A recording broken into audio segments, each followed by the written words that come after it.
Bendiciones a todos. Feliz año. Qué bendición es que estemos reunidos en torno a la palabra del Señor. Y como saben, pues, nuestra iglesia tiene como propósito escudriñar las Escrituras. Y estamos en el libro de Juan, así que continuamos en estudiar la palabra de Dios, el libro de Juan, que conocemos pues que tiene un mensaje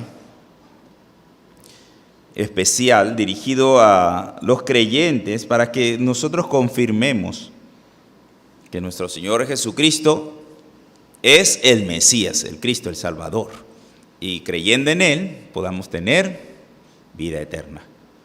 Ese es el mensaje principal de Juan, que se encuentra por allá en el 20:21, versículo 20:31 creo que es. Dice: pero estas cosas se han escrito para que creáis que Jesús es el Cristo, el Hijo de Dios, y para que creyendo tengáis vida en su nombre. Así que hoy vamos a estar estudiando el capítulo 17. Interesante, ¿verdad? Yo digo que es interesante para mí porque pues estamos empezando el año y queremos llevar a la iglesia a tener un tiempo de oración para iniciar el año. Así que estamos reuniéndonos los lunes, los martes, los lunes, los miércoles y los viernes para orar juntos. Así que los invito a que participemos de la oración. Ya el lunes pasado no nos reunimos, pero el martes y el miércoles y el viernes sí nos reunimos. Y hemos disfrutado de ese tiempo de coinonía, ejercitando ese músculo, como uno dice, de la oración. Pero qué importante es que la iglesia se reúna y romper ese, como dice, una mala costumbre que tenemos de la pandemia, de no reunirnos. Así que vamos a emocionarnos con lo que el Señor quiere hacer con nosotros, pero queremos también poner todo en las manos del Señor, todo en las manos del Señor. Así que este pasaje, pues, es como anillo al dedo, es sobre una oración. ¿Y qué oración, verdad? Conocemos que el Señor Jesús, en su ministerio, en su vida ministerial, me imagino que oró mucho, ¿verdad? Pero solo en la Biblia aparecen 25 citas donde dice y que Jesús oró, pues. Y de esas 25, muy pocas sabemos que oró, ¿no? ¿Qué dijo? Pero esta es una que tiene 26 versículos donde describe totalmente lo que dijo, cómo habló al Padre. Así que es un recurso importante para nosotros, porque es una oración de Jesús. Si alguien pregunta, ¿y cómo se ora? Pues allí tenemos un ejemplo.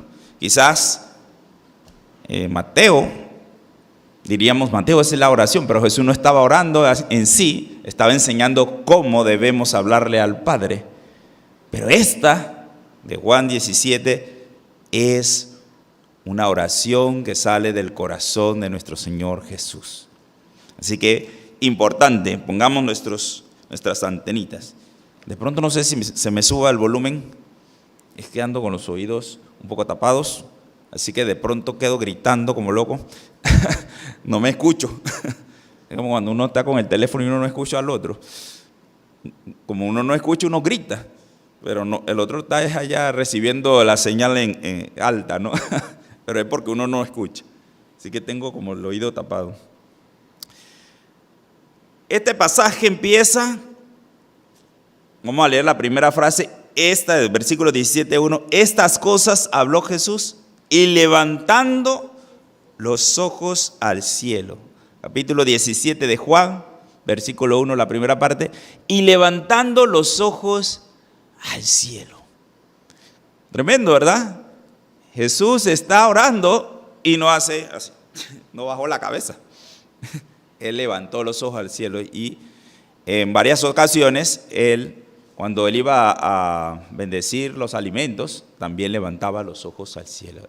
Él miraba hacia el cielo para comunicarse con Dios. No es que eso sea una posición y la posición, ahora todos vamos a orar con la cabeza arriba. No, eso no es lo que estoy diciendo, pero él hizo una oración levantando su cabeza, levantando su rostro al cielo, hablando al Padre. Ahora, Jesús oraba solo, ¿sí? Como él nos indicó, vayan a su cuarto, a su aposento, y allí abran su corazón al Padre. ¿Recuerdan eso en Mateo? Pero Jesús, en las ocasiones que oró frente a otras personas, tenía un propósito. Siempre hay un propósito ¿por qué quiero que me escuchen? Y en este pasaje también él quiere o tiene un propósito claro de que sus discípulos lo escuchen orar al Padre y que bueno, que nosotros, sus discípulos también, lo vamos a escuchar. Así que Jesús nos enseñó a orar y nos dio ese modelo en Mateo 6, 9 al 13. Ese modelo lo conocemos, sus discípulos estaban pidiéndole a él, Padre, Señor, enséñanos, Maestro, enséñanos a orar. Juan le enseñó a sus discípulos a orar, enséñanos tú a orar. Qué tremendo, ¿verdad? Jesús nunca decía, no me molesten. No, yo no. Él siempre tenía una actitud de, pidan, ¿qué quiere que haga por usted?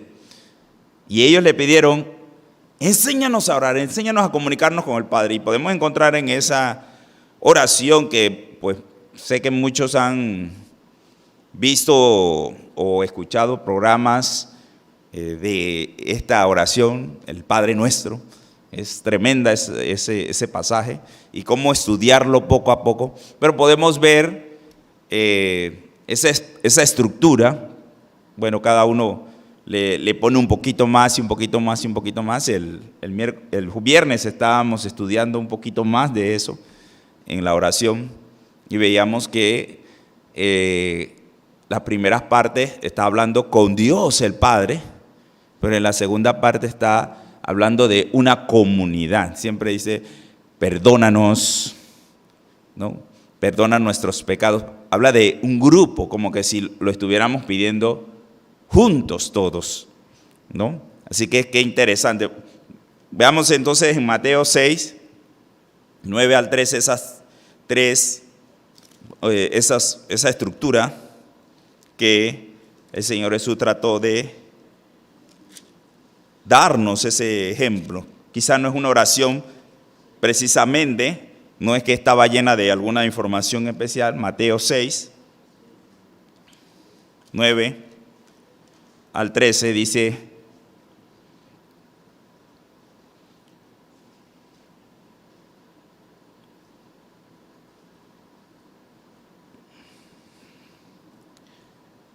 un momentito.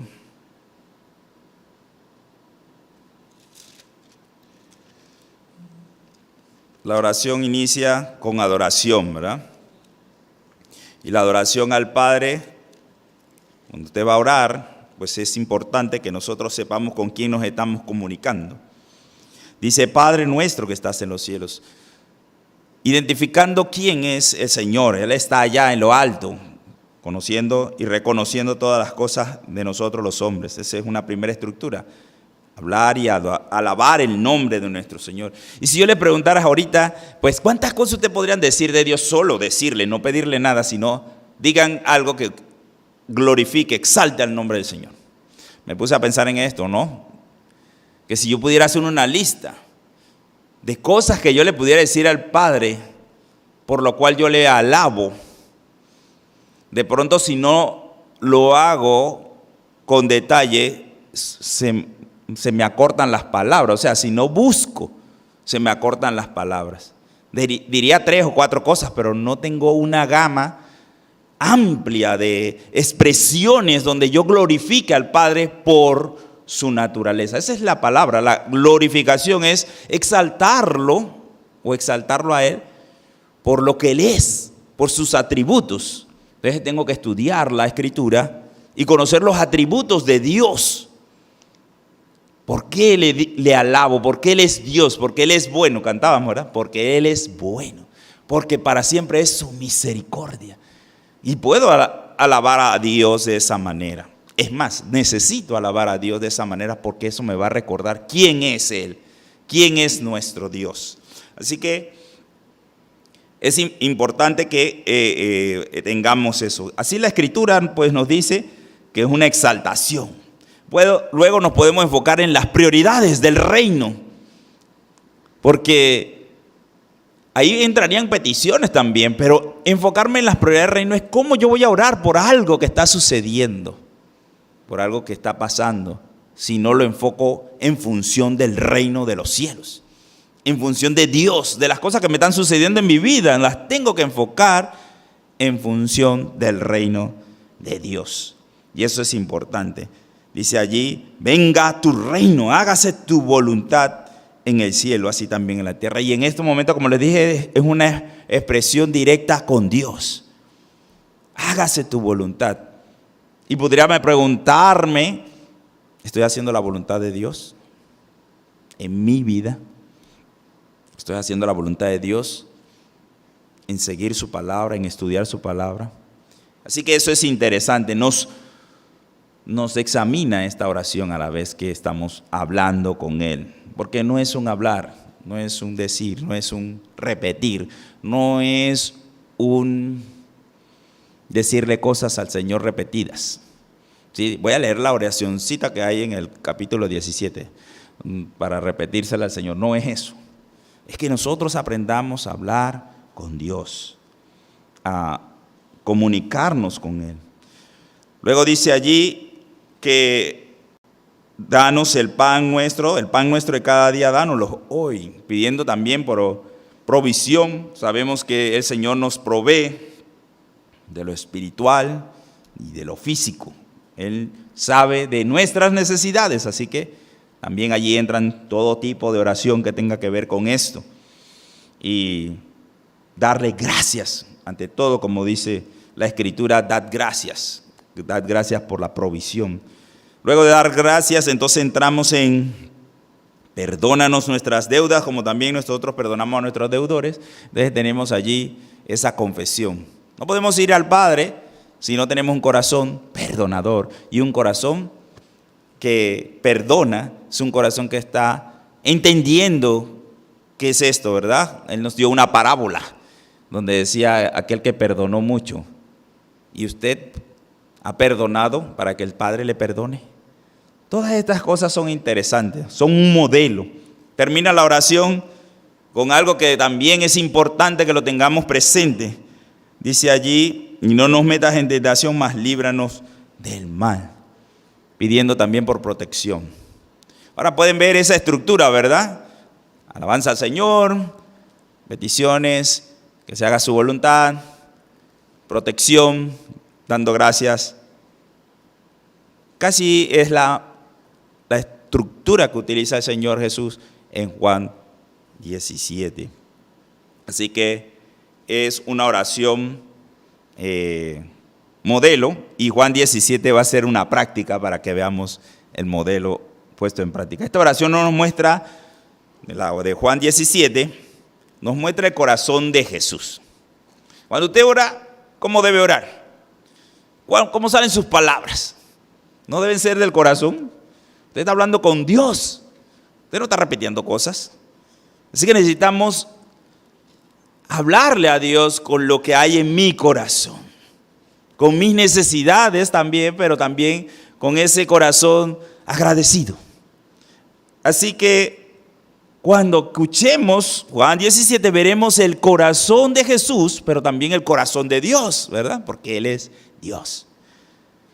Y el Señor Jesús en ese momento histórico donde Él está haciendo esta oración, está viviendo las últimas horas de vida, o las últimas horas de su ministerio, para ser más claro. Y Él iba a ser entregado a los pecadores, pero Él pudo sacar tiempo para orar. A veces, si estuviéramos nosotros preocupados por alguna situación, pues a veces ni no tomamos tiempo para orar, sino que andamos tratando de resolver el problema. ¿Cómo resuelvo esto? Nos afanamos, ¿verdad? Pero él se detuvo después de hablar y pues casi que predicó a sus discípulos, capítulos 16. Y al final del capítulo 16 veremos, ¿verdad?, qué estaba diciendo. Estaba diciendo palabras fuertes porque se acercaba la hora.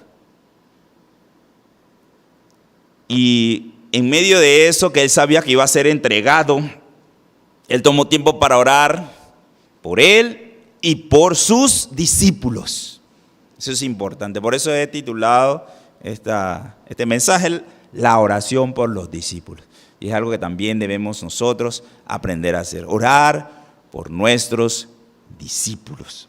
Jesús oró por aquellos discípulos que creían en él en ese momento, y aquellos que iban a creer en él. También oró por la iglesia, por los futuros discípulos. Eso también nos enseña a que esta oración es una oración de fe. ¿Sí? Es una oración de fe. De pronto, ora usted por lo que vamos a recibir mañana. La perspectiva o la visión es una oración de visión. ¿Estaba viendo usted a esta iglesia en el mañana?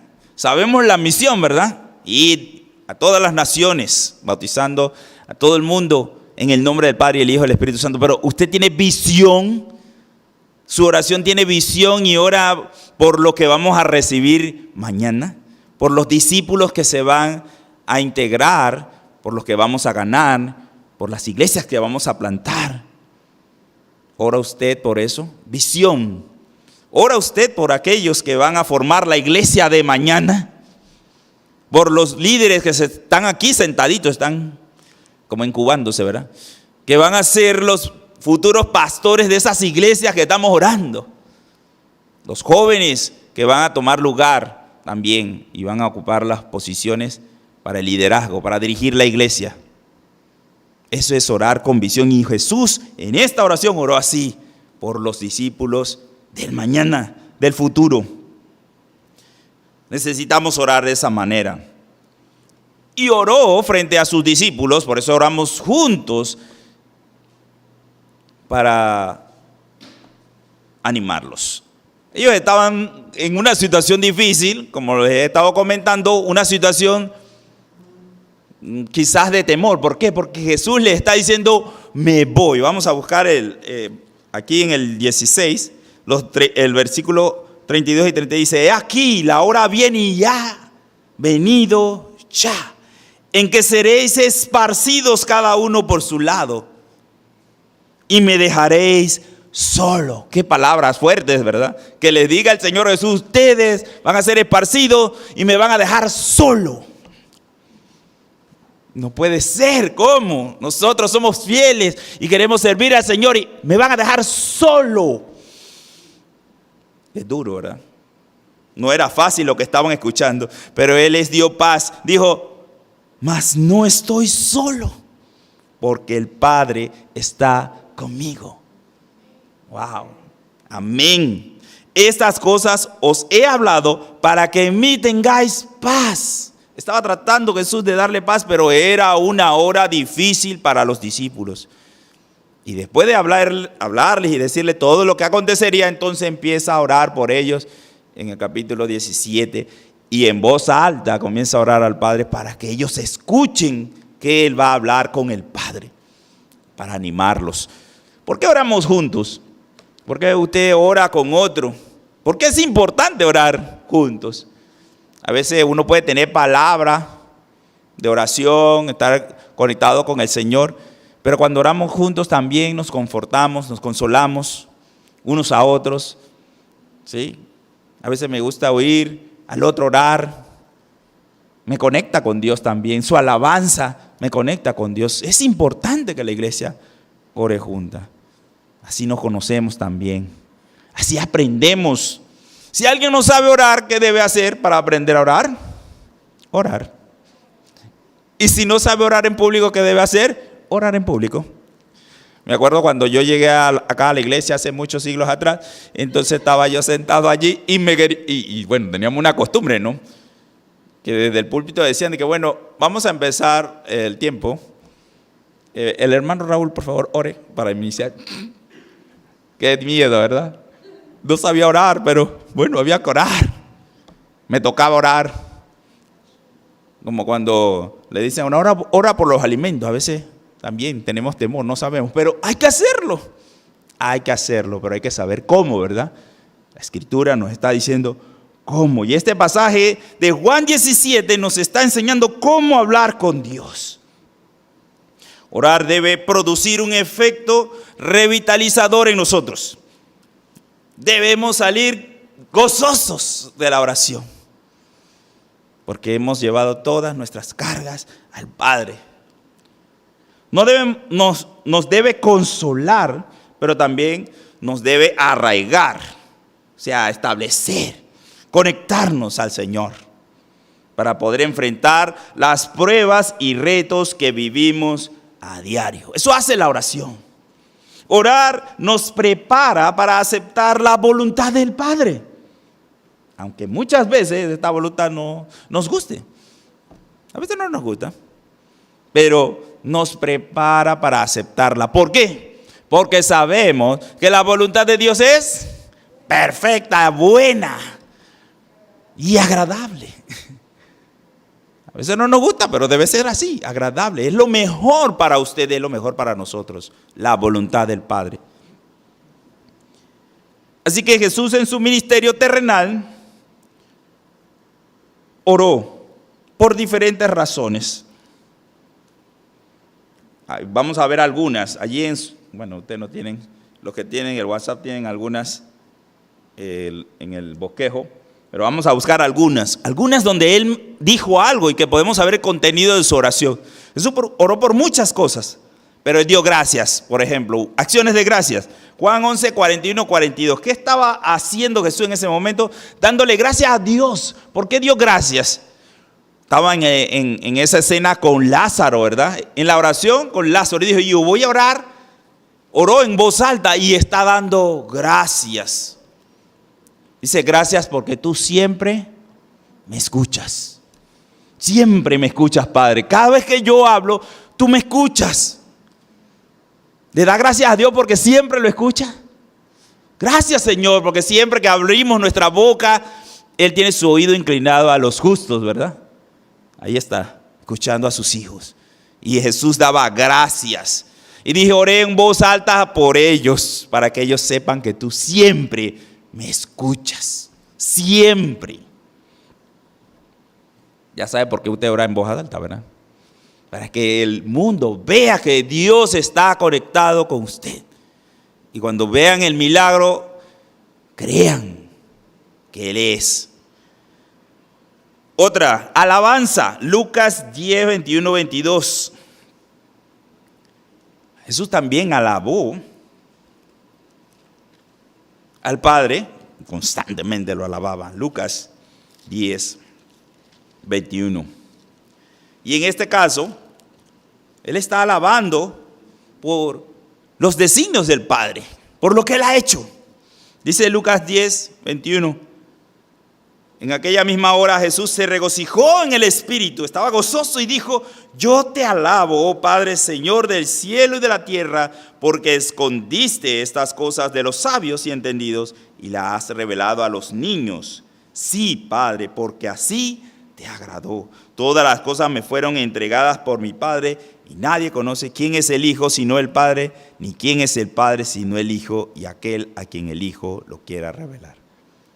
Tremendo, ¿verdad? Alabanzas a Dios por los designios de Dios, por las cosas que hace Dios.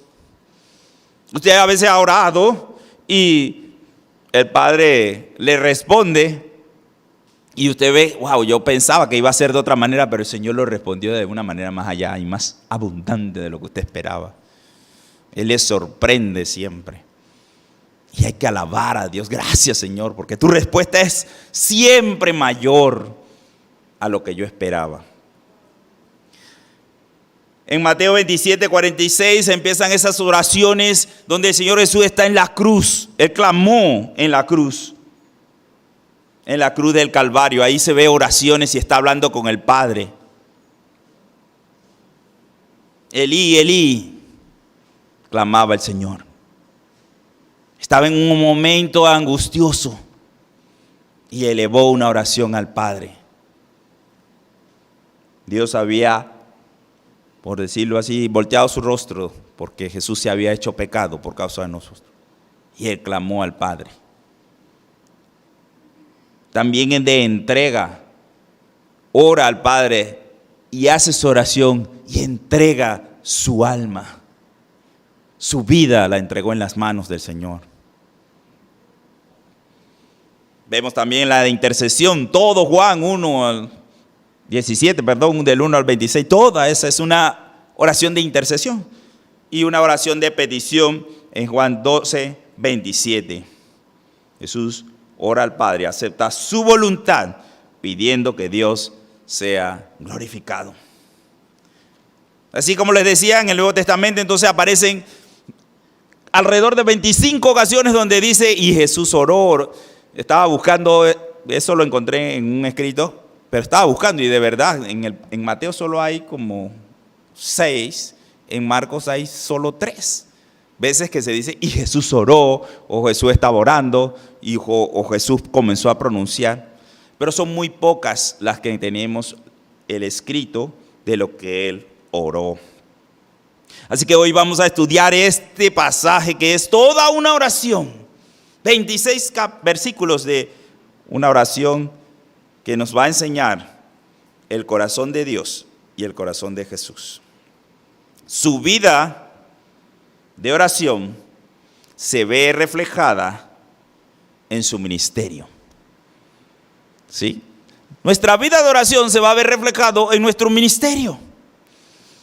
Y bueno, de repente, yo no tengo ningún ministerio. No, de pronto uno podría pensar que no tiene ministerio, pero sí, usted tiene mucho ministerio. Todas las personas que están alrededor de usted, todas las personas a las cuales usted influye es su ministerio. El lugar donde usted está trabajando, estudiando, es su campo misionero, es su campo de servicio. Cada vez que usted abre la boca, cada vez que usted se comunica con alguien, usted está haciendo de influencia. Dice la Escritura que seamos personas de paz, personas que comuniquemos la paz de Dios, el amor de Dios. Entonces sí tenemos un ministerio.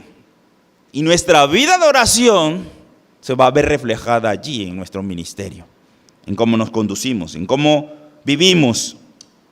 Así que la vida de Jesús se ve reflejada en su ministerio. ¿Cómo fue el ministerio de nuestro Señor Jesucristo? Poderoso. Poderoso, y usted puede tener esa clase de ministerio. Él nos lo dijo, mayores cosas que esto ustedes podrán hacer. Así que nuestro ministerio puede ser así de poderoso. Así que vamos a aprender, vamos a empezar en este pasaje. No hemos empezado todavía, estamos en la introducción.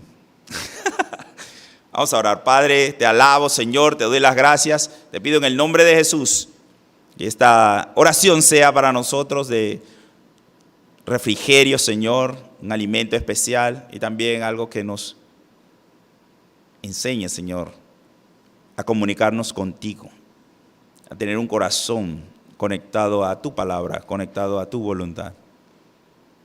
Padre, ayuda a cada uno a que su mente esté conectada con el mensaje y con este pasaje y con tu Espíritu Santo. En el nombre de Jesús. Amén. Bien, los primeros 5 versículos del 1 al 5, Jesús está orando por él. La oración que él da es, o está emitiendo, es por él. Vamos a leerlos. Dice, Padre, la hora ha llegado. Ya estoy leyendo la segunda parte. Padre, la hora ha llegado. Glorifica a tu Hijo para que también tu Hijo te glorifique a ti. Como le has dado potestad sobre toda carne para que dé vida eterna a todos los que les diste. Y esta es la vida eterna, que te conozca a ti, que te conozcan a ti, el único Dios verdadero, y a Jesucristo, a quien has enviado. Yo te he glorificado en la tierra, he acabado la obra que me diste que hiciese. Ahora pues, Padre, glorifícame tú al lado tuyo con aquella gloria que tuve contigo antes que el mundo fuese. Amén. Tremendas palabras, una oración profunda. La hora ha llegado, dice el Señor Jesús. Muchas veces leíamos, ¿verdad? Todavía no es la hora, todavía no ha llegado la hora. ¿Cuál hora es la que está hablando? Se puede decir dos cosas. La hora, cuando uno ya llegó la hora de la comida, ¿verdad? Ya llegó la hora de la oración. Una hora, uno habla de un tiempo, ¿verdad? Pero Jesús está hablando de la hora importante, la hora donde Él iba a entregar su alma, su vida, en sacrificio. Ha llegado ese momento. Ha llegado eso que estaba ya profetizado desde antes de la fundación del mundo, porque Jesús fue escogido antes de que todos nosotros existiéramos. Antes ya Él había sido escogido como cordero para ser sacrificado por nosotros. Y había llegado esa hora, la hora que iba a cambiar el mundo, la hora que iba a transformar a todo, una hora que iba a indicar cosas especiales. Después las comentamos, cosas especiales que iban a suceder. Es el momento donde el Hijo va a darle toda la gloria al Padre. ¿Sí? Toda la gloria iba a ser dada al Padre por ese momento. Porque así como dice Filipenses, y Él fue obediente hasta la muerte. ¿Sí? Dice que se despojó de sí mismo, todo, ¿verdad? Y se hizo siervo. Y fue un siervo que fue hasta la muerte. Pero dice el Hijo allí que primero, dice Él, glorifica a tu Hijo para que pueda glorificar al Padre. Y cuando entendemos eso otra vez, exaltación, glorificar, metámonos la palabra esa, glorificar. ¿Qué significa glorificar? Voy a glorificar a Dios, lo quiero exaltar por sus atributos, lo quiero exaltar.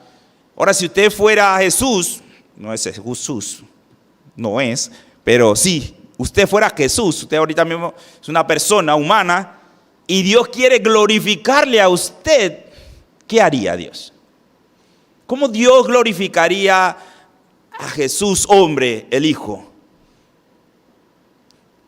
Si fuese un hombre como nosotros, simplemente, ¿será que Jesús podría haber hecho algo? Algo de lo que hizo.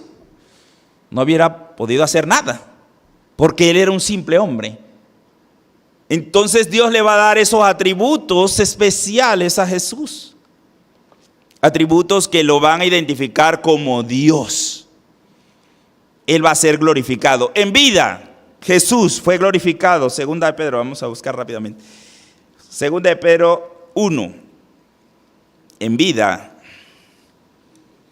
¿Recuerdan? Había un momento de transfiguración del Señor Jesús. Segunda carta de Pedro, capítulo 1, versículo 16. Dice: porque no os hemos dado a conocer el poder y la venida de nuestro Señor Jesucristo siguiendo fábulas artificiosas, sino como habiendo visto con nuestros propios ojos su majestad. Su majestad lo está engrandeciendo, glorificando. Pues cuando Él recibió de Dios Padre honra y gloria, le fue enviada desde la magnífica gloria una voz que decía: este es mi Hijo amado, en el cual tengo complacencia. Y nosotros oímos esta voz enviada del cielo cuando estábamos con Él en el Monte Santo. Fue un momento en vida donde Dios glorificó a Jesús. Dijo: este es mi Hijo amado, y lo exaltó. Y ustedes saben que ahí fue transfigurado. En muerte, bueno, sabemos que Él fue glorificado también. Busquemos Hebreos 10 con su muerte.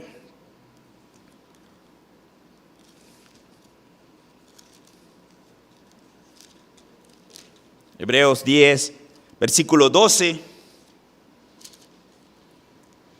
Dice: pero Cristo, habiendo ofrecido una vez para siempre un solo sacrificio por los pecados, se ha sentado a la diestra de Dios. ¿Quién se puede sentar a la diestra de Dios? Solo Dios. Solo Dios ha sido magnificado, ha sido exaltado, ha sido glorificado el Señor Jesucristo con su muerte. Su sepultura. Y cuando hablo de la sepultura, hablo es del hombre. Cualquiera de nosotros, si muere, en pocas horas comienza el rigor mortis. Ustedes saben, ¿verdad? El rigor mortis y se va dañando, ¿verdad? Se va deteriorando, se va, como dice la Escritura, se va corrompiendo. Pero eso no pasó con nuestro Señor Jesucristo. Dice que su carne no vio corrupción. No es cualquier hombre, Él fue glorificado en ese cuerpo de carne también. Su cuerpo era especial. Salmos 16:10 dice eso, ¿verdad?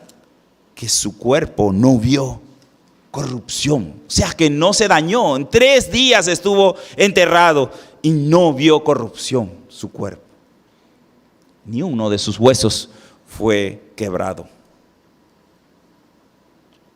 El Señor dio esa propiedad especial a ese cuerpo. En su resurrección. Busquemos 1 Pedro nuevamente. Pedro. Capítulo 1, versículo 21 dice: por lo cual, desechando toda inmundicia, abundancia de malicia. Un momento. Fui para otro lado. Que esos libritos tan cerquitos, estaba leyendo Santiago. 1:21 dice: y mediante el cual creéis en Dios. Y mediante el cual creéis en Dios, quien le resucitó de los muertos y le ha dado gloria, para que vuestra fe y esperanza sean en Dios. ¿Quién ha resucitado de entre los muertos? Solo Jesús fue resucitado por el Padre. Solo Jesús se levantó de entre los muertos. Y eso para gloria del Padre. Y luego el hecho de la ascensión. Ningún hombre vuela, aunque todos andan en la televisión diciéndole que los superhéroes y toda esa gente vuelan. Ningún hombre vuela. Por sí solo, claro está.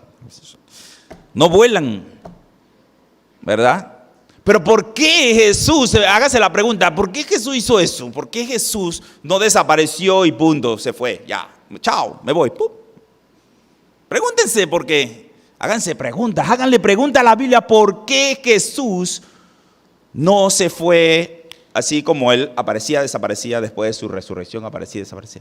Sino que hizo algo increíble. Comenzó a elevarse. Porque Él iba en una dirección correcta, ¿verdad? ¿Cuál es la dirección? Arriba. Para allá donde está el trono del Padre en los cielos. Y lo hizo enfrente de sus discípulos. Se estaba despidiendo y le aparecen los ángeles, allá en Hechos. Los ángeles estaban aquí al lado, a veces en las cómicas los ponen allá al lado, en el cielo aparecen. No, estaban acá abajo, como que ellos estaban así mirando y el ángel dice: ¿ustedes qué miran allá? ¿Qué ven? Al Señor subiéndolos, así mismo como subió, así mismo vendrá en las nubes. Tremendo, ¿verdad? Un mensaje bien claro, bien preciso. Él no hace las cosas porque sí. Así como lo vieron subir, así vendrá, descenderá. ¿Y dónde posará las plantas de sus pies? Bueno, tienen que estudiar la Biblia si quieren saber dónde Él va a posar las plantas de sus pies. Estudien la palabra de Dios. Quieren que se los diga, ¿verdad? No, estudien la palabra de Dios. Él va a descender y va a posar sus plantas. Así como subió, bajará. Esa es su promesa. Y ellos la tenían que ver y creer y vivir con esa promesa. Él va a regresar. ¿Sí o no? Amén, Él regresará. Así que Jesús ha sido glorificado de muchas maneras. Claro está, Él está diciendo, va a llegar una hora, la hora de la glorificación, donde Él va a entregar su vida, su máxima expresión, su entrega total, su sangre. Así que Jesús recibió del Padre poder y gloria. Jesús Como hombre no hubiera podido haber hecho nada de estas cosas. Jesús fue glorificado por el Padre dándole atributos divinos de Dios que solo el Hijo puede tener. Le dio la potestad de dar vida. Solo Jesús tiene esa potestad de dar vida. También es, como dice el pasaje, le dio ese poder para que Él fuera el único que diera esto, que diera vida. Él es el único camino, ¿verdad? Juan 14:6 dice que Él es el único camino para llegar al Padre. Y asimismo, si es el único camino, la única forma, ¿cómo es que llegamos a tener vida? Entonces Él, para que nadie se quede allí en la sala con dudas, lo explica. La vida eterna es conocer a Dios Padre. ¿Y a quién más? Y a Jesucristo, el que Dios ha enviado. Esa es la vida eterna. Y uno se podría decir, bueno, ¿de qué manera los hombres y las mujeres de este mundo pueden conocer al Padre y al Hijo? ¿Tenemos la respuesta? Claro que sí. Ustedes la saben. La única manera que los hombres conozcan la verdad es si nosotros les contamos la verdad, si nosotros les hablamos el evangelio, si nosotros proclamamos a Jesucristo. La gente no va a poder conocer al Dios verdadero si nosotros nos quedamos callados. Esa es la verdad. La única manera es si hay una proclamación. Y Jesús hizo ese trabajo. Leemos en Efesios 1:13. Un pasaje que lo utilizamos mucho. Efesios 1:13 dice, lean bien, en Él también vosotros, habiendo oído la palabra de verdad, el evangelio de vuestra salvación, y habiendo creído en Él, fuisteis sellados con el Espíritu Santo de la promesa. ¿Qué significa esto? Claro, porque Él dice vosotros, quiere decir que estaba hablando de otras personas antes. Los versículos anteriores estaba hablando de los judíos, a quienes se les había dado la palabra, y ellos glorificaron a Dios por la palabra entregada. Y luego les dice, y vosotros, los gentiles, escucharon el evangelio. ¿Cómo van a ser salvos? Ustedes escucharon el evangelio y creyeron en él. Dice allí la escritura, y creyeron en él y fuisteis sellados. Así llegamos a tener vida eterna, cuando conocemos el evangelio, el Padre, y al Hijo, y creemos en su obra. Así, cualquiera persona tiene la oportunidad de conocer al Padre. Fuimos sellados con el Espíritu Santo en señal de adopción como hijos. Esto es conocer al Padre. Así que la misión del Señor Jesús dice allí que fue completada. Cumplió su misión. Y ese es otro atributo o otra cualidad del Señor. A veces ustedes leen la Biblia y de pronto quedan, ¿por qué Él dijo eso si eso no ha pasado todavía? Pero Él es Dios. Dios no tiene reloj. No, Él no anda mirando la hora y qué hora es, ya pasó esto. No, Él no anda viendo el reloj, ¿verdad? ¿Por qué? ¿Por qué no? Porque Él es Dios, no lo limita el tiempo. Si algo sucedió en la eternidad, para Dios ya sucedió. Si algo va a suceder en el futuro, para Dios ya sucedió. Ya Él lo sabe, lo conoce. Así que Jesús a veces habla de esa manera, como Dios. Tiene una comunicación como Dios. Nosotros no podemos hablar así porque nosotros hablamos con hora. Pero es como una verdad y un hecho. Nosotros decimos si Dios quiere, ¿verdad? Jesús no tiene que decir si Dios quiere, porque Él es Dios. Nosotros decimos, mañana nos vemos. Oh, ¿usted está seguro? ¿Cómo usted va a estar seguro de eso? Si Dios quiere, usted le dice a usted, no sea atrevido. Usted diga, si Dios quiere. Pero Jesús dice, ya llegó la hora, ya pasó esto, porque Él ya está seguro y efectivamente como Dios lo está viviendo. Su misión ya había sido cumplida. ¿Cuál era su misión? Proclamar a los hombres a Dios. Dice que Él había venido, para esto he nacido, dice, para ser testigo de la verdad, para dar testimonio de la verdad. ¿Y quién es la verdad? Dios. Nosotros también debemos proclamar la verdad. Pero Él dijo, la misión está completa, pero ¿dónde la consumó? ¿Dónde Él consumó y dijo, ya está hecho? En la cruz. Pero allí Él ya sabía que iba para allá y lo iba a hacer. Ese es nuestro Dios. Ese es nuestro Señor Jesucristo. He terminado la obra que me fue encomendada. He proclamado tu nombre a los hombres que me diste. He tenido discípulos, he hecho discípulos, los he entrenado, les he comentado, les he hablado de ti, les he dado tu palabra. En esta oración también Jesús está rindiendo cuentas. Es como una rendición de cuentas porque está al final de su ministerio. Está en las últimas horas de su ministerio. La forma en que el Señor Jesús habla, solo Dios la entiende porque Dios también es igual que Él. Eso va a suceder en la cruz. Ahí para nosotros fue consumado, pero para Él ya está consumado. Sus discípulos le están escuchando hablar al Padre.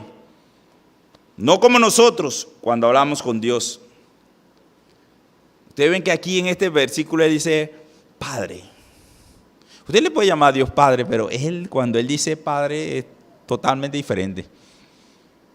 Él es el Hijo, el unigénito, el único que le puede hablar de esa manera a Dios. Y cuando se comunica, su comunicación es perfecta. Y Él está hablando al Padre. Así que su petición, seguro, porque ya lo estudiamos, será escuchada por Dios. Así que Él volverá en gloria al lado del Padre. ¿Dónde estaba Jesús antes de venir acá? Al lado del Padre. Y Él está orando en frente de sus discípulos, está diciendo, voy. O sea, le está diciendo indirectamente, porque Él está hablando con el Padre, voy a regresar a donde estaba antes. A la gloria al lado del Padre. Solo el Hijo puede decir esa frase. Solo el Hijo puede decir, voy a regresar al lugar. ¿Se acuerdan que Juan, los hijos de Zebedeo, estaban pidiendo eso? Quiero sentarme al lado tuyo. Jesús le dijo, eso no está dado por mí. Pero Él está pidiendo al Padre, voy a volver, ponme allá donde estaba antes. Ese es nuestro Señor Jesucristo. Bien, hasta aquí Él está orando por Él. Todo lo que tiene que ver con Él. Ahora empieza su oración por sus discípulos. Vamos a ver si tenemos tiempo. Dice así, vamos a leer del versículo 6 al 8. La primera, para que aprendamos en la oración. Leamos, dice, he manifestado tu nombre a los hombres que del mundo me diste. Tuyos eran y me los diste. Y han guardado tu palabra. Ahora han conocido que todas las cosas que me has dado proceden de ti, porque las palabras que me diste les he dado, y ellos las recibieron y han conocido verdaderamente que salí de ti y han creído que tú me enviaste. Qué interesante, ¿verdad? Él está orando al Padre y está orando en voz alta, pero ¿qué sienten allí que está haciendo? Él está presentando al Padre a sus discípulos. En un sentido, le está diciendo, mira, estos son los que me diste, los preparé, yo les hablé la palabra y ellos la escucharon y creen. Estos son los que tú me diste. Qué interesante es eso, porque a veces no dedicamos tiempo para orar por nuestros discípulos. ¿Sí? No oramos por nuestros hijos. No le presentamos al Padre a nuestros discípulos. Así que el Señor le está hablando a Dios de su discípulo y los presenta como hombres fieles. Él está diciendo que han sido fieles porque guardaron la palabra de Dios. Ellos tienen el conocimiento de lo que el Señor Jesús ha hecho y entienden entonces que todo eso proviene de Dios. Ellos eran los únicos. ¿Se acuerdan cuando ellos dijeron, pues tú eres el Mesías, el Cristo? No se lo estén diciendo a todo el mundo, porque ellos deben creerlo. A ustedes les fue revelado y ellos conocían que Jesús procedía de Dios. Recibieron la palabra con gozo y han creído que Jesús es el Cristo, el Mesías. Así que esa presentación es lo primero que él está haciendo. Padre, aquí están estos, míralos. Yo creo que Pablo también hace eso, ¿verdad? Me gozo en oír de que ustedes están predicando el evangelio y pido por ustedes todo el tiempo. Wow. Debemos orar y poner en nuestra oración por nuestros discípulos en las manos del Señor.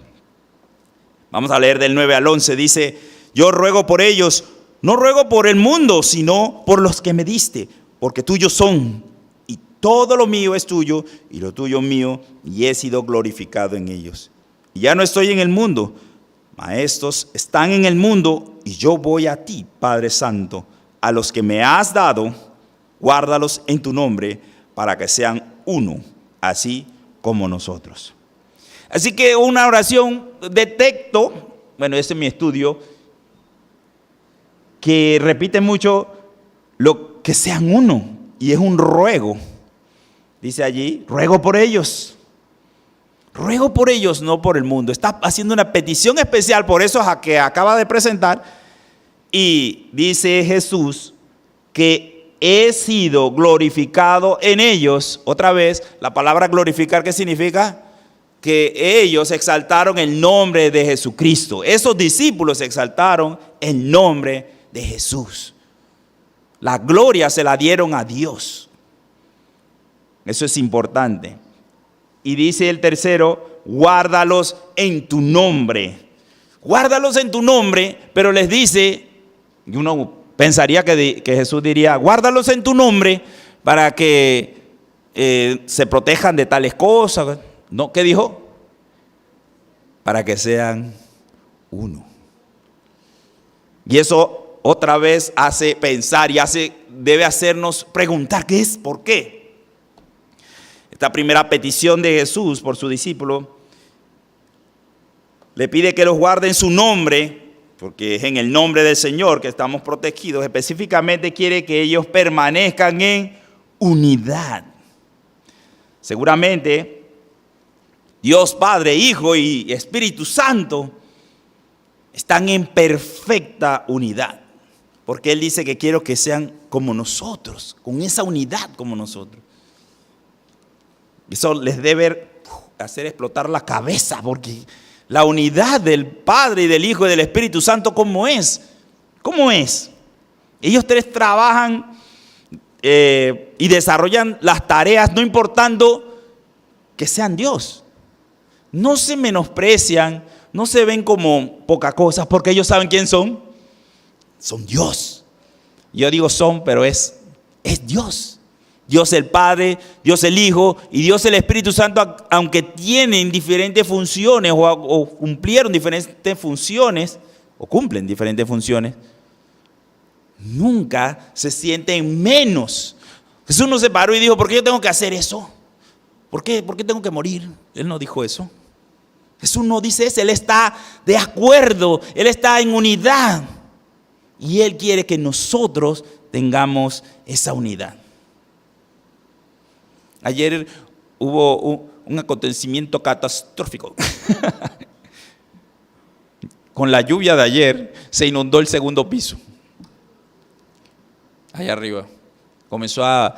Ya había pasado hace tiempo, pero cayó agua por las escaleras, así, parecían ríos de agua viva que venían cayendo del segundo piso. Llovió 40 minutos y fue agua que llegó a todos los salones de allá arriba, al templo, a todo se inundó. Todo se metió el agua por allá. El pasillo. Y unos hermanos que estaban aquí, que venían, estaban de paso por aquí, vieron la situación. ¿Y qué pasó? Comenzaron a trabajar, a limpiar. Ellos nos preguntaron, no, eso es lo que lo limpia otro. Ellos vieron la necesidad y actuaron. Pero, ¿saben qué? No son los hermanos que asisten aquí a la iglesia, son los hermanos de El Renuevo. Estaban por aquí llevándose unas mesas por la actividad de hoy y ellos quedaron limpiando el templo. Porque somos uno. Somos uno. Y así debemos hacer la obra de Dios. El Señor Jesús no escatimó en ser igual a Dios, dice Filipenses 2, ¿verdad? Él no escatimó en decir, yo soy Dios. No voy a tomar ese lugar de siervo. No, Él lo hizo.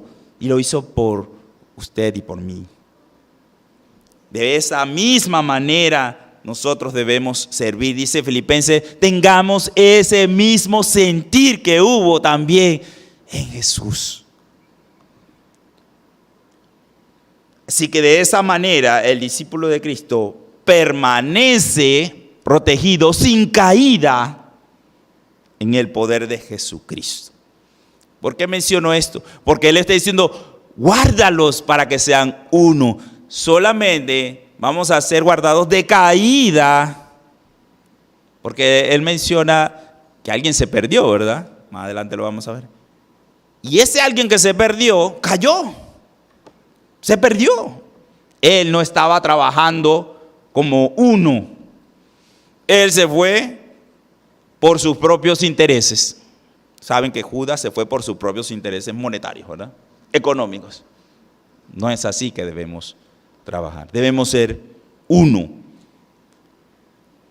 Pero esto de ser uno solo es en Cristo y nuestra caída en el poder de Él.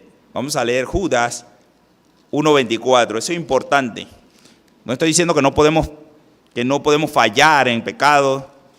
Lo que estoy diciendo es que alguien nos guarda de caída. Alguien nos sostiene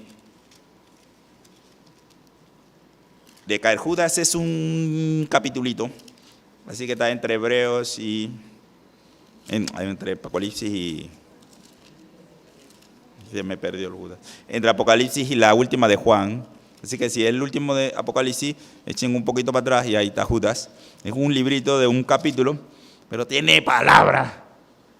Dice Judas 1, versículo 24, dice, y aquel que es poderoso para guardaros sin caída, y presentaros sin mancha delante de su gloria con alegría. Tremendo, ¿verdad? ¿Quién es ese? Nuestro Señor Jesús es el que nos guarda de caída. Y Él está rogando al Padre por nosotros, para que seamos uno.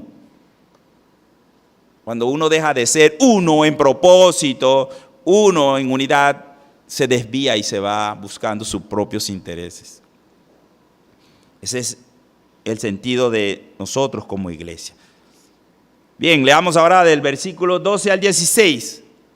Jesús ruega que los guarde del mal, de Satanás. Vamos a leer versículo 12, vamos al Juan 17, versículo 12 al 16. Dice, cuando estaba con ellos en el mundo, yo los guardaba en tu nombre. A los que me diste, yo los guardé. Y ninguno de ellos se perdió, sino el hijo de perdición, para que la escritura se cumpliese. Pero ahora voy a ti y hablo esto en el mundo, para que tengas mi gozo cumplido en sí mismo. Yo les he dado tu palabra y el mundo los aborreció, porque no son del mundo, como tampoco yo soy del mundo. No ruego que los quites del mundo, sino que los guardes del mal. No son del mundo, como tampoco yo soy del mundo. Y otra vez me hice pregunta, bueno, ¿ustedes se dieron cuenta cuántas veces mencionó una palabra repetida a veces? ¿Cuál fue la palabra? Mundo, mundo, mundo. Se le nota, ¿verdad? Se notó, así que hay un énfasis en mundo allí. Y es muy importante, ¿verdad? El mundo. Bueno, esta petición continúe, sigue rogando el Señor Jesucristo. En este caso está hablando del mundo. Primera de Juan 2:16 declara que del mundo vienen tentaciones. ¿Sí? Si uno ama al mundo, no ama al Señor. Pero del mundo viene, ¿qué cosa? Los deseos de la carne, los deseos de los ojos y la vanagloria de la vida. Eso es lo que ofrece nuestro mundo. Si Él está mencionando tanto el mundo y Él dice, este mundo los va a aborrecer, ¿por qué el mundo le aborrecería a usted? ¿O el mundo le ama a usted? Hay que ponerse, cuestionarse, ¿verdad? ¿Me ama el mundo? ¿El mundo me quiere? ¿Me da muchos likes? Me pone... ¿Sí? Qué bueno. ¿Qué será que estoy haciendo para que el mundo me diga, hey, estás conectado? ¿Sí? O el mundo me dice, aquí no hablamos de eso. Aquí no hablamos de Jesús. Aquí no mencionamos esas palabras. Y el mundo comienza a aborrecerle. Solo hay una manera que el mundo te aborrezca o el mundo te ame. Si sigues sus costumbres o si estás totalmente como Jesús en contra de las cosas. ¿Qué le dijo Jesús a sus hermanos? ¿Se acuerdan que sus hermanos no creían en Él? Sus hermanos le dijeron, ¿por qué no vas a la fiesta de la Pascua? ¿Por qué no vas allá y te haces popular y te das a conocer a todo el mundo? ¿Por qué? Pero aquí oculto aquí, ¿por qué te ocultas? Y Jesús le dijo, no, porque todavía no es mi hora. Todavía no es mi hora. Pero ustedes vayan. Porque el mundo no los aborrece a ustedes. El mundo me aborrece a mí porque yo sí les digo que ellos están mal. ¿Se dieron cuenta? La diferencia entre esos hermanos que en ese momento no creían en Jesús y Jesús que dijo, yo no voy a ir porque el mundo me está aborreciendo. Porque yo les digo la verdad. Yo les digo, ellos están mal. Están mal con respecto a la palabra de Dios. No tenemos que ser muy sabios. Lo que está diciendo el Señor Jesús es que a sus discípulos lo van a aborrecer porque ellos no son de este mundo. ¿Ustedes son de este mundo? No sean de este mundo. No somos de este mundo. Somos ciudadanos del cielo. Somos hijos de Dios. Esta oración es una petición para que los guardes del mal. Y yo busqué, pero ¿por qué del mal? Pues si en este mundo tendremos aflicciones, guárdalos del mal. Así que busqué qué significaba ese mal y bueno, uno tiene que meterse en algunas aplicaciones y algunas cosas y de esa palabra qué significa, y significa Satanás. O sea, él estaba mencionándole que los guardará de Satanás. Definitivamente que Satanás es nuestro enemigo y le está pidiendo a Dios que nos guarde de Satanás. ¿Y Dios lo guarda de Satanás a usted? A veces la gente vive con miedo que Satanás no va a hacer y no va a hacer, pero Jesús oró aquí de que Dios, guárdalos de Satanás. ¿Puede Satanás hacerle algo? No puede si Dios lo está guardando a usted. ¿Y quién es mayor? Dice Jesús. Mi Padre es mayor. Nadie puede arrancarlo de la mano de mi Padre. El que en mí está no le echo fuera porque nadie puede sacarlo de ahí. Romanos 8, ¿verdad? Somos más que vencedores por aquel que nos amó. No hay ninguna duda que en este mundo estamos guardados por el Señor. No estoy diciendo que no vamos a morir, porque todos vamos a morir. Perdón, una noticia que no sabían, pero todos vamos a morir. Eso es lo único que tenemos aquí, ¿verdad? Es seguro que algunos, a menos que venga el Señor Jesús antes, ¿verdad? Y nos vayamos también a recibirlo en los cielos. Pero la mayoría de nosotros podrían morir antes de su venida y eso es natural. Pero no estamos muertos. Tenemos vida y vida eterna y en abundancia. Jesús le está diciendo a Dios que los guarde del mal. Está pidiendo a Dios que los guarde de Satanás. La Biblia nos enseña cómo podemos combatir esto, ¿verdad? O o esa mentalidad de que es Satanás, que nos puede hacer cosas y esas películas que ustedes ven. Y bueno, perdón, ustedes no ven eso. Esas cosas que el mundo quiere meterle en la cabeza y los videos y todo, que le quieren meter en la cabeza que Satanás los puede dañar y destruir. Ustedes creyentes, hijos de Dios, no lo permitan, eso no es verdad. Dios nos guarda y nos dice en su palabra que nos protege. Así que debemos estar llenos de gozo y librarnos de todo temor. Pablo nos pide que nos mantengamos como firmes en oración. En oración, ¿sí o no? ¿Dónde está eso? En la armadura de Dios. Dice, pónganse esa armadura para que cuando venga el día malo, ¿qué va a pasar? Permanezcan firmes. Hay que llenarse de esa verdad. Permaneceremos firmes aun cuando vengan esos días malos, porque en este mundo tendrán aflicciones. Pero confiad, el Señor venció el mundo. Satanás fue vencido en la cruz. ¿Sí o no? Satanás fue ya vencido. Somos más que vencedores. Satanás, otra vez, para Dios ya eso pasó. Satanás fue vencido en la cruz y nosotros tenemos que creerlo hoy. Él ya no tiene potestad sobre nosotros. Ninguna potestad, porque usted ha sido trasladado del reino de Satanás al reino de luz. Fuimos comprados con sangre.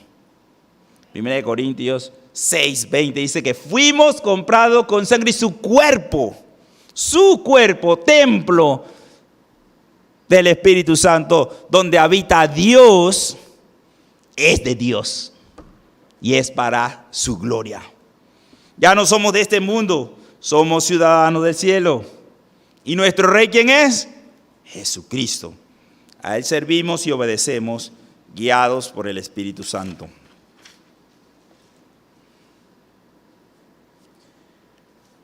Vamos a leer del 17 al 19. Otro ruego del Señor Jesucristo. Santifícalos en tu verdad. Tu palabra es verdad.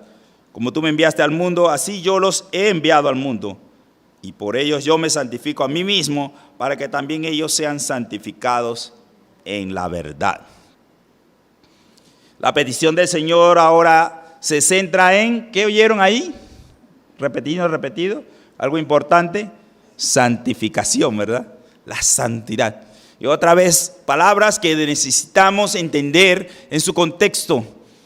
Sabemos que ser santo es ser apartado, usado para un propósito especial. Eso es ser santo, apartado. La santificación, o nuestra santidad, también ocurre en la medida que avanzamos en este mundo, ¿verdad? Nuestra santificación. ¿Qué le santifica a usted según este pasaje? La palabra de Dios, la verdad. Porque si usted guarda la palabra de Dios, significa que usted la obedece y eso le hará santo, apartado para los propósitos de Dios. Pero miren lo que dice allí.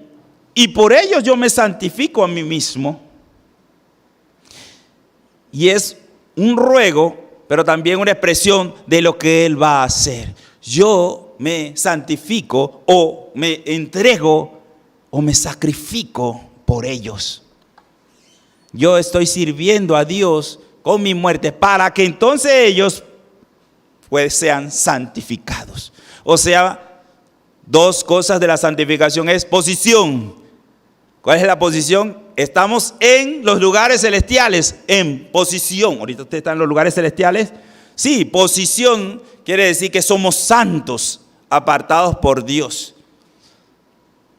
Eso es lo que está diciendo. Para que nosotros seamos santificados o apartados para Dios, era necesario que Jesús muriese en la cruz. Y Él dice aquí que Él se entregó por ellos, se santificó por ellos. Así que esto nos ayuda a entender lo que nosotros debemos vivir. nosotros debemos también ser santos para que otros puedan llegar a ser santos. Su vida es ejemplo para otros. Si ellos ven la santidad en usted, lo apartado que usted está para servir a Dios, ellos van a tomar una decisión, porque eso es el evangelio. Tienen que verlo. ¿Por qué decían de Jesús que él hablaba con autoridad? Porque lo que él hablaba lo vivía. Jesús no pecó, fue perfecto. Nosotros no podemos ser perfectos, pero podemos ser santos, apartados para Dios. Los hombres nos equivocamos, pero Jesús dice, pidan perdón, tengan un corazón de pedir perdón, de humildad. Sean perdonadores también si alguien les ofende. Eso es ser santo, guiados por el Espíritu de Dios. Al igual que el Señor Jesús fue enviado a este mundo a predicar sobre la verdad, sobre Dios, asimismo Él dice, yo los envío a ellos para que también prediquen de la verdad. Pero para poder predicar la verdad, ¿cómo debemos ser? Santos, apartados para Dios. Hebreos 10:10 nos habla de ese sacrificio que Él hizo en la cruz y que nos impulsa. Hebreos 10:10 nos impulsa de dos maneras. Nos santifica y nos hace santos. Hebreos 10:10 dice, en esta voluntad somos santificados mediante, ¿qué cosa? La ofrenda del cuerpo de Jesucristo hecha una vez para siempre. Somos santificados por eso que Él hizo en la cruz. En dos formas, apartados para Dios y nos da la oportunidad de vivir para Dios. Por último, la tercera parte de este versículo, de este pasaje, Jesús está orando por los futuros discípulos que formarán la iglesia. Vamos a leerlo. Dice, mas no ruego solamente por estos, sino también por los que han de creer en mí por la palabra de ellos, para que todos sean uno, como tú, oh Padre, en mí y yo en ti, que también ellos sean uno en nosotros, para que el mundo crea que tú me enviaste. La gloria que me diste yo les he dado, para que sean uno, así como nosotros somos uno, yo en ellos y tú en mí, para que sean perfectos en unidad, para que el mundo conozca que tú me enviaste y que los has amado a ellos como también a mí me has amado. Otra vez la palabrita que repite es uno, unidad, uno, uno, uno. Pero ahora está pidiendo por ti, por mí, por nosotros. Está orando por ustedes, los discípulos del futuro. Y está orando para que nosotros seamos uno. Otra vez, antes oró por ellos para que fueran uno. Ahora oró por nosotros para que fuéramos uno. Y también está orando por los que vamos a ganar al futuro, para que sean uno también con nosotros. Algo más. Dice allí que esa unidad debe ser perfecta. Dice, para que sean perfectos en unidad. ¡Wow! Perfectos. Y les pregunto, ¿nuestra comunión cómo es? ¿Nuestra comunión es por compañerismo? ¿Por costumbre? ¿Porque estamos de acuerdo? Esa es nuestra comunión, porque estamos de acuerdo, pues. ¿O porque pensamos igual? No. Nuestra comunión no es por esas cosas, porque si no fuéramos un club tratando de ser unidos para hacer cosas. Nuestra verdadera comunión dice allí que debe ser como la del Señor nuestro Dios, nuestra verdadera comunión es en el Padre y en el Hijo. Dios es nuestra verdadera comunión. Primera de Juan 1:3 dice que la verdadera comunión es con el Padre y el Hijo. Esa es nuestra verdadera comunión. Eso significa que los que tienen verdadera comunión son aquellos que tienen a Jesús en su corazón. Tienen el Espíritu Santo y el templo del Espíritu Santo es donde habita Dios.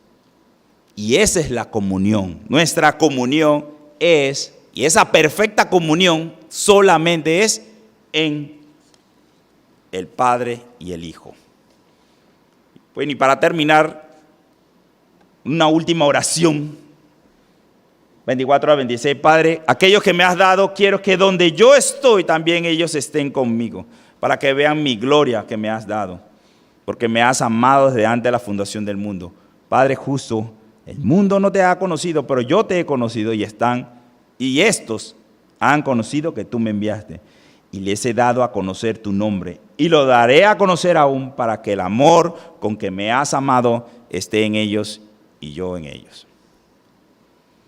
Una última cosa que el Señor Jesús está pidiendo, una petición especial, dice, Padre, es el Hijo, acuérdense, es el Hijo, Padre, que donde yo esté, ellos estén. Ahora estaba refiriéndose a los 12. A donde ellos estén, yo quiero que donde yo esté, ellos estén, para que vean mi gloria. Wow. Yo sé que todos vamos a estar allí, pero Él está pidiendo por ellos. Quiere que ellos vean la gloria cuando Él esté sentado en el trono. ¿No se maravillan de eso? Esos 11 que quedaron allí van a estar delante del trono de Dios. Yo sé que hay unos 24 ancianos que están allí sentados. No sé si ellos están dentro de esos 24 ancianos. Pero ellos o tienen un lugar más cercano allí están en el VIP, ¿verdad? Del Señor. Porque Jesús está pidiendo, haciendo una petición que le dijo, eso no está dado por mí, está dado por el Padre. Padre, yo quiero que ellos estén allí y me vean. Vean la gloria de Dios Padre. Tremendo. Cuando usted medita, ¿en quién es usted? Un hijo de Dios, perdonado, con vida eterna, con la oportunidad de comunicarse con Dios, con acceso a la inmensidad de las riquezas, según su gloria, ¿verdad? Usted tiene acceso a eso. Usted no debe tener ningún temor, porque aquí en la tierra Él cuidará de usted. Usted debe de estar contento, feliz, alegre, no importa qué esté pasando alrededor suyo, no importa la situación que esté viviendo, usted debe estar gozoso, porque usted es un hijo de Dios. Y eso lo está diciendo Jesús aquí. Ustedes son hijos de Dios y van a estar allí, enfrente de mí, viendo y contemplando la gloria de Dios, glorificando su nombre. También es la oportunidad, esto es una oración de Jesús, pero quiero animarles a que oremos como congregación. Hemos citado a la iglesia a orar. Estas 3 semanas, poco, ¿verdad? Y los domingos también. Así que los invito a orar. Estas 2 semanas que quedan, ya pasó una. Lunes, miércoles y viernes. De 6 a 8 de la tarde. Para que juntos oremos al Señor. Y los domingos a las 9. Solo entendiendo que la oración nos conforta, nos conduce, nos proyecta, nos establece, porque somos hijos de Dios. Así que, al igual que el Señor Jesucristo, nosotros podemos orar al Padre con toda libertad. Aprovechemos este privilegio que nos ha sido dado por los méritos de nuestro Señor y Salvador. Oremos por nuestros futuros discípulos, Algunos no lo tienen todavía, pero oren por ellos, porque usted tiene visión de crecer y de convertirse en un discipulador. Oremos por los actuales, oremos por la iglesia futura, oremos por los líderes, oremos por los pastores. No debemos de orar. Roguemos al Padre por protección, nos lo dijo en el Padre Nuestro. Jesús lo hizo aquí también. ¿Se dieron cuenta que tiene la misma estructura? Pidió por protección también. Es necesario orar para que nosotros estemos convencidos que Él nos guarda. Hoy sentimos mayor ataque para que, el ataque es para que la iglesia se pierda, se extravíe, pierda su rumbo. Si yo le digo, ¿usted tiene afán? Usted diga, no, yo no tengo ningún afán. ¿Tiene afanes? Usted tiene afanes. Afanes, de todo tenemos afanes. Pero que ese afán no me ahogue, como dice la Escritura. Que no me ahogue y yo siga glorificando y alabando al Señor. Por eso es que es necesario orar. Es necesario doblar rodilla. Es necesario conectarnos en unidad como familia de Dios. Vamos a orar. Padre, te alabo, te doy las gracias por este mensaje, por tu palabra, Señor, por este pasaje donde vemos el corazón de nuestro Señor Jesús orando por tu iglesia, por tus miembros, por tus hijos, pidiendo protección, pidiendo bendición. Oh Padre, cuán mayor regalo es la salvación, pero aún mayor es estar delante de tu presencia y contemplar tu gloria, Señor. Allá en los cielos donde alabaremos por la eternidad tus grandezas. Gracias, Señor, porque tenemos el privilegio de ser hijos tuyos, de formar el cuerpo de Cristo, de servirte en este mundo. Gracias, Señor, porque tú nos has guardado hasta este momento. Hasta aquí nos ha ayudado el Señor. Y vemos el 2023 como puertas abiertas, Señor, para el Evangelio. Puertas abiertas para que desarrollemos nuestros ministerios personales. Puertas abiertas para que la oración, Señor, sea integrada, establecida en nuestra iglesia y en nuestras vidas. En el nombre de Jesús. Gracias, Señor. Amén.